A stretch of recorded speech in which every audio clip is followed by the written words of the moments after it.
মাস বাচ্চার বয়স হলে কী খাওয়াবো না এটা নিয়ে খুবই চিন্তার বিষয়। তো আমি যেহেতু বড় ছেলেকে মানুষ করেছি, বড় করেছি, সেহেতু আমার একটু আধটু জানা আছে, তাই ছোটো ছেলের বেলায় এতটা অসুবিধা হচ্ছে না।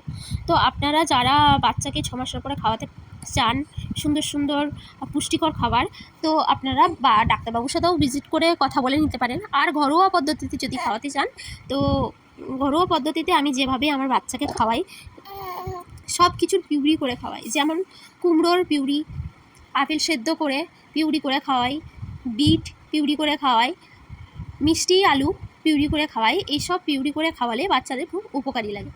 তো আর একটা কথা মাথায় রাখবেন, বাচ্চাদেরকে 1 বছর বয়স পর্যন্ত কোনো চিনি বা নুন দেবেন না, কারণ এগুলো ওরা সহ্য করার ক্ষমতায় আসেনি এখনও। 1 বছর পর একটু করে শুরু করতে পারেন। তো 1 বছর পর্যন্ত ওদেরকে এরকমভাবেই খাবার দিন। ওরা এখনও স্বাদ বোঝে না। সবাই যখন বলবে আপনাকে যে নুন দিয়ে চিনি দিয়ে না হলেও খেতে পারছে না, এটা একদমই নয়, কারণ ওরা এখনও স্বাদ বুঝতে পারছে না, ওরা এখনও বোঝে না স্বাদ কী জিনিস। তো ওরা এইভাবেই খাবে, আপনি যেভাবে খাওয়াবেন সেইভাবেই খাওয়ার অভ্যস্ত হয়ে যাবে।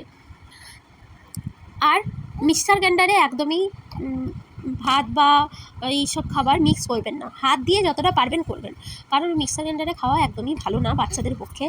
আর যে ছাঁকনি দিয়ে অনেকে করে, লোহার ছাঁকনিতে একদমই করবেন না, কারণ লোহার ছাঁকনিতে অনেক লোহার গুঁড়োগুলো পড়ে, সেগুলো বাচ্চাদের জন্য হাইজেনিক হতে পারে।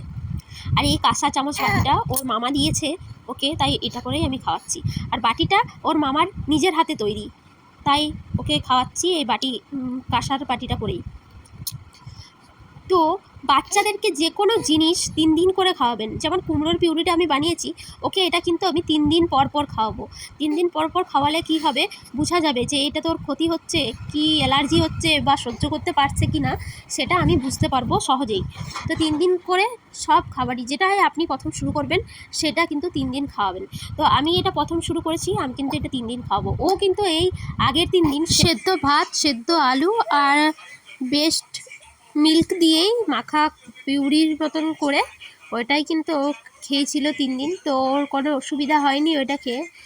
আর আজকে থেকে এটা স্টার্ট করলাম, এটাও কিন্তু আমি 3 দিন খাওয়াবো।